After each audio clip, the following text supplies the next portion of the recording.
These killers did not hide in dark alleys. They lived inside their own homes. Parents, siblings, husbands, wives. What they did shocked even the police. You have probably never heard these names. Stay till the end. One case is almost unbelievable. When we think about killers, we imagine strangers. We imagine danger coming from outside, but sometimes the danger lives inside the family. Today, you will hear 7 true stories. These killers hurt the people who trusted them most. These cases are real, they are shocking, and many people have never heard about them. Watch carefully. Each story will change how you see family forever. Stay with me, and don't forget to subscribe, like, comment, and share as we go deeper into this story. The house looked calm from the outside. It was a small home on a quiet street. A family lived there, a father, a mother, 2 children. They waved at neighbors every morning. The father went to work early. The mother packed lunch for the kids. The children walked to school together. Every day looked the same. Breakfast at the table, shoes by the door, laughter in the morning, dinner at night. The family looked happy. People trusted them. Neighbors felt safe near them. Nothing felt wrong at first. The father smiled a lot. He spoke softly. He liked things neat. He liked quiet rooms. He liked doors locked at night. The mother thought he was careful. She said he just liked order. The children listened to him. They did not argue. They did not shout. They tried to be good. At night, the family watched TV. They sat close on the couch. The father held the remote. He chose the shows. No one complained. No one talked back. Slowly, small things began to change. The father stopped smiling as much.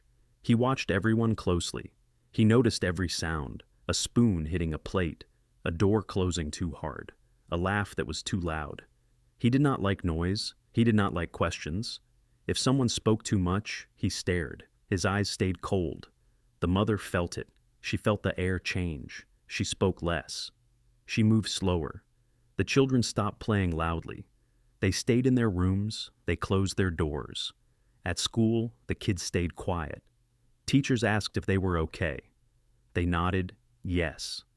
They did not explain. At home, the father made new rules. Dinner must be silent. Lights must be off early. No doors left open. No friends allowed inside. The mother tried to talk to him. He told her to stop asking things. His voice stayed calm, but his face looked tight. His hands shook sometimes. At night, he walked around the house. He checked the locks again, and again. The mother woke up to footsteps, slow steps, slow breathing. She stayed still in bed. She listened. The children heard it too. They pulled blankets over their heads. They did not cry. They were scared. One evening, the father came home late. He did not speak. He did not eat. He sat at the table alone. The room felt heavy. The clock ticked loudly. The mother asked if he was okay. He looked at her for a long time. He did not answer. The children watched from the hallway. No one moved. Then he stood up fast. The chair fell back. The sound was sharp. The children jumped. The mother gasped. The father said one sentence. His voice was low. He said the family had been bad. He said rules were broken. He said he needed quiet forever. No one understood. The lights went out. The house went dark. The children screamed. The mother called his name. Footsteps ran across the floor. A door slammed. Something heavy hit the ground. Then everything went silent. Too silent. No TV sound. No clock sound. No voices. Outside, the street stayed calm. Cars passed by. Lights stayed on in other homes. No one knew what just happened. Inside the house, the truth waited in the dark. But the night was not over yet. Morning came, but the house did not feel safe. The sun rose outside. Inside, the air felt cold. The mother woke up first. She sat up slowly. Her heart beat fast. She listened for sound. There was none. The children stayed in their rooms. They did not come out. They waited. The father walked through the house. His steps were slow. He spoke in a soft voice. Too soft. He said everyone should follow rules. He said rules keep families safe. His smile did not reach his eyes. At breakfast, no one ate much. Plates stayed full. The father watched every move. If a spoon shook, he stared. If someone breathed too loud, he frowned. The children felt sick. Their hands trembled. The mother tried to stay calm. She told herself it would pass. She told herself he was tired. She wanted peace. The days became harder. The father stopped going to work. He stayed home. He said the world was bad. He said people were watching. He closed the curtains. He locked the doors. He unplugged the phone. The house felt trapped. The children could not go outside. They could not see friends. They could not talk much. They whispered to each other at night. They asked their mother what was wrong. She told them to be quiet. She did not know what to say. The father made more rules. No laughing, no crying, no questions. He checked rooms without knocking. He stood in doorways. He watched them sleep. The mother felt fear in her chest. Her hands shook when she cooked. She dropped things often. She jumped at small sounds. She wanted help. But she felt ashamed. She told no one. At school, the children changed. They looked tired. They stopped smiling. One child flinched when touched. A teacher noticed. She asked gentle questions. The child said everything was fine. The teacher believed it. The signs were there. But no one pushed harder. A neighbor heard shouting one night. It stopped fast. The neighbor did nothing. Another day, the mother went to the store. The father came with her. He did not let her walk alone. He answered for her. He held her arm tight. The cashier noticed bruises. She said nothing. People looked away. Back home, the father became angry. He said someone stared. He said danger was close. He said the family needed to be clean. He said mistakes must be fixed. The children cried quietly. The mother begged him to stop. Her voice broke. He told her fear was good. He said fear teaches lessons. That night, the power went out. The house went dark again. The children froze. Their hearts pounded. The father smiled. He lit a candle. The shadows moved on the walls. He said this was better. He said darkness tells truth. The children held each other. The mother stood between them. She felt something was coming. Something bad. The father walked to the closet. He opened it slowly. The sound was loud in the quiet house. He took something from inside. The children could not see what it was. The mother stepped back.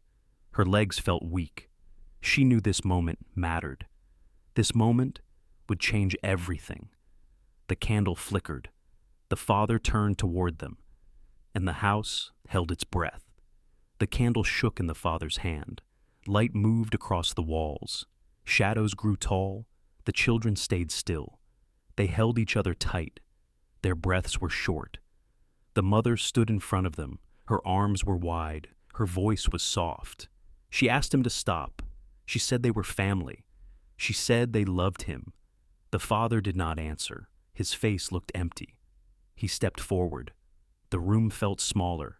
Fear filled every corner. The children cried, not loud, just small sounds. The father raised his hand. The mother screamed his name. The sound cut the air. Then the lights came back on. The room went bright. Everyone froze. For a second, no one moved. Then loud sounds filled the house. A crash, a shout, a body fell. The children shut their eyes. They covered their ears. They felt the floor shake. They did not know what was happening. They only knew it was bad. Very bad. The father stopped moving. The room felt cold again. The mother lay still. The children opened their eyes slowly. They saw too much. They screamed. They ran to her. They shook her. She did not answer. Their tears fell fast. Their hands shook. They did not know what to do. One child ran to the door. It was locked. The other ran to the window. It was closed tight. They were trapped. The father stood in the room. He looked confused. He looked scared, too. He whispered words that made no sense. He said it had to be done. He said the house was quiet now. The children cried louder. Their screams filled the street. A neighbor heard. Lights turned on outside. Someone called the police. Red and blue lights soon filled the night. Cars stopped in front of the house. Doors slammed. Boots hit the ground. Police officers ran inside. They shouted clear words. They told everyone to stay still. The father dropped to the floor. He did not fight. He stared at the wall. The children were taken outside, wrapped in blankets, held by kind hands. They shook. They could not speak. Their eyes stayed wide. The mother was carried out next. She did not move. People covered their mouths. Some cried, some turned away. The street filled with sound. Radios buzzed, cars idled, neighbors whispered. No one understood. Inside the house, police walked slowly. They looked at rooms. They took notes. They took pictures. They spoke in low voices. The house did not feel like a home anymore. It felt broken. An officer asked the children questions. They tried to answer. Words came out wrong. Nothing made sense. They asked where their mother was. No one answered. They asked if they could go home. No one answered that either. The father was taken away, hands in cuffs, head down, still quiet. People asked questions. Why did this happen? When did it start? Could it have been stopped? The night ended, but the fear stayed. The house stood empty. The truth felt far away, and no one knew what would come next. The next day felt slow and heavy.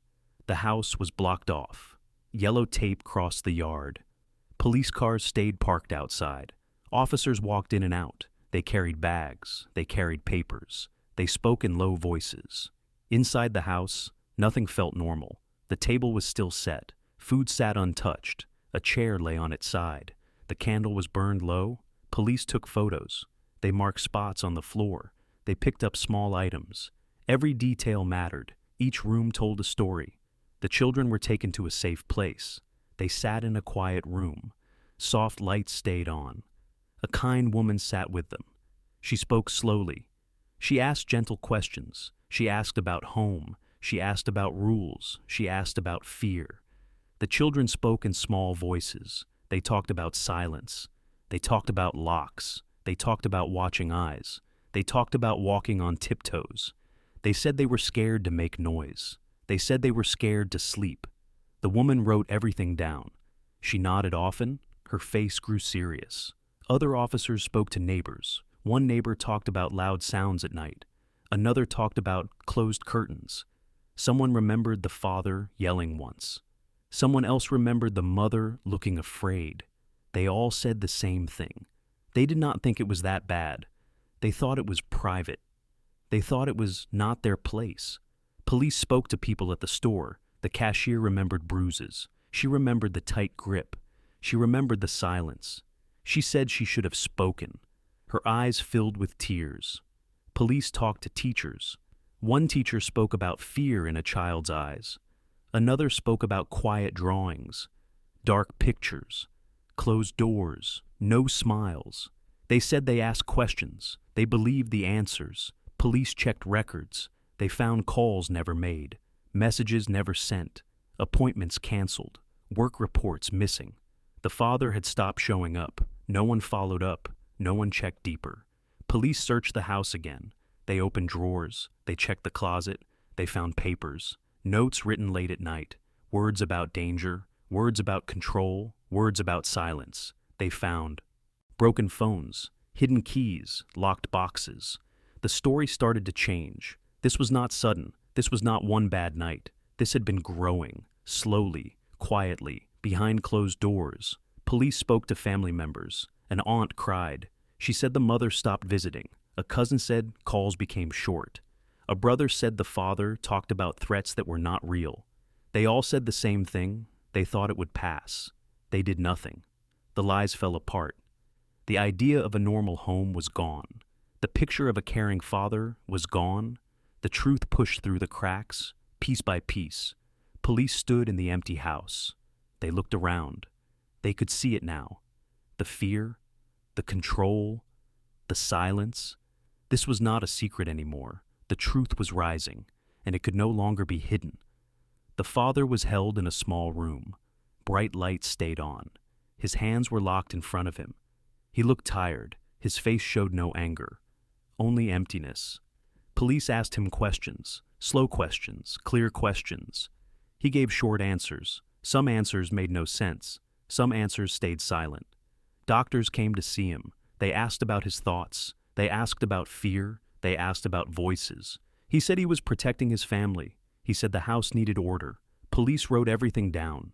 The children were taken to family far away. They did not understand what happened. They asked for their mother. They cried at night. They woke from bad dreams. Family members hugged them. They cried too. They felt guilt. They asked why they did not help sooner. They asked why they stayed quiet. The news spread fast. The street felt different. Neighbors stood outside their homes. They whispered. They shook their heads. They could not believe it. This family seemed normal. This house seemed safe. People felt scared. They locked their doors. They watched their windows. They asked each other questions. How did no one know? How did no one stop it? The court case began weeks later. The father was brought in. He wore plain clothes. He did not look at anyone. He sat still. The judge spoke. The words were calm. The room stayed quiet. Lawyers talked about the night.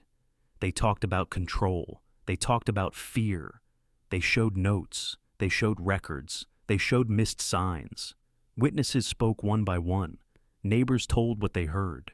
Teachers spoke about the children. The cashier spoke about bruises. Family members cried on the stand. The children did not come to court. They were too young. They were too hurt. Doctors explained the father's mind. They said he was sick. But they said he knew right from wrong. They said he chose control. They said he chose fear. The father listened. He did not cry. He did not speak. The court explained things simply. The judge said, being sick does not excuse harm. The judge said children need safety. The judge said homes must protect. Days passed. The court talked. The jury listened. Everyone waited. The room felt heavy. Finally, the judge spoke again. The father was found guilty.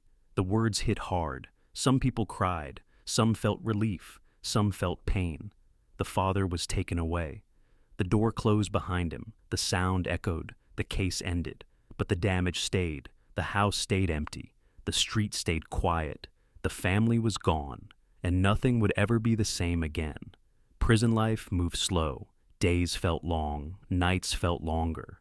The father woke up to loud sounds, metal doors, heavy steps, sharp voices. There were rules here too, but these rules were not his. He wore the same clothes every day. He ate at set times. He slept when lights went out. He had no control. He sat alone most days. He stared at the wall. He thought about the house. He thought about silence. But prison was never quiet. He heard shouting. He heard crying. He heard anger. It made his head hurt. Sometimes he covered his ears. Sometimes he closed his eyes. Doctors spoke to him again. They asked about that night. They asked about fear. They asked about his thoughts. He said he wanted peace. He said noise scared him. He said rules made him feel safe. When asked about his family, he stopped talking. His face tightened. His hands shook. He asked once about the children. No one answered him. Letters never came. No visits were allowed. He was alone. Outside the prison, life was broken. The children moved to a new home, a quiet place, new walls, new beds. But fear followed them. They woke up screaming. They hid when lights went out. They flinched at loud sounds. They did not trust easily. The older child stopped speaking much. Words felt heavy. The younger one held hands all the time. They were scared to be alone. They missed their mother. Every day, they asked questions. Why did this happen? Why did no one help? Why did Dad change? No one had clear answers. Family members tried their best. They cooked, they smiled, they hugged. But sadness stayed. The mother was gone. Her voice was gone. Her warmth was gone. Photos were packed away. Her clothes stayed in boxes. The family could not look at them. The house was sold. Strangers moved in. They did not know the story. The street looked normal again. But neighbors remembered. They felt guilt. They replayed sounds. They replayed moments. They wondered what would have changed things. Teachers watched the children closely. They offered care. They offered time. Slowly, the children learned to feel safe again. But scars stayed. Invisible scars. Scars in the mind. Back in prison, the father aged fast. His hair turned gray. His body grew weak. He had too much time to think. He thought about rules. He thought about control. He thought about silence. He thought about what he lost. Some nights, he cried quietly. No one heard. No one came. He wrote notes he never sent. Words about regret. Words about fear. Words about being alone. They stayed locked in a drawer. The family was destroyed. A mother lost. Children changed forever. A home turned into a place of pain. One choice broke. Everything. The story did not end in prison. It lived on in memories, in fear, in loss, and in silence that would never feel safe again. This story did not begin with shouting. It did not begin with anger. It began quietly, like many homes do. A family eating together, children going to school, a parent coming home each night. Nothing looked wrong from the outside. That is what makes this story hard. The danger grew slowly. It hid behind rules. It hid behind silence. It hid behind closed doors. The warning signs were small at first. Too many rules, too much control, fear of noise, fear of questions, fear inside a place meant to feel safe. Fear is not normal in a home. Silence caused by fear is not peace. It is a warning. The children felt it first. Children often do. They grew quiet. They grew careful. They changed. When children change without reason, it matters. When they stop laughing, it matters. When they look scared of sound, it matters. The mother felt it too. She felt trapped. She felt watched. She felt alone. But she stayed quiet. She hoped things would improve. Hope can be dangerous when fear is growing. People around the family saw signs. They saw closed curtains. They heard raised voices. They saw fear in eyes. But they looked away. They said it was private. They said it was not their place. Silence from others can protect harm. Trust is powerful, but trust without care can be blind. Trust should never stop questions. Love should never stop concern. Family safety must always come first. A home should be a place of comfort, not control, not fear, not silence forced by threat. When someone changes in a scary way, it must be taken seriously. When rules feel like chains, it is time to speak. When fear lives in a house, help is needed. This story teaches a hard lesson. Danger does not always come from outside. Sometimes it grows inside walls we trust. Sometimes it wears a familiar face. That is why listening matters. That is why asking questions matters. That is why speaking up can save lives. Children need voices around them. Adults need support. Families need help before fear turns into tragedy. The children in this story survived, but they lost something forever. They lost safety. They lost trust. They lost a parent who should have protected them. No punishment can bring that back. No court ruling can erase the pain. The past cannot change, but the future can. This story should not end in silence. It should end in awareness. It should remind us to notice, to care, to act, because family should mean safety, and silence should never be the price of peace. Thank you for watching this story until the end. Your time means a lot. Before you go, think about these questions. Do you think the warning signs were clear? What moment do you think help should have come? Why do you think people around the family stayed silent? What would you do if you noticed fear inside a home? Can silence be more dangerous than shouting? Share your thoughts.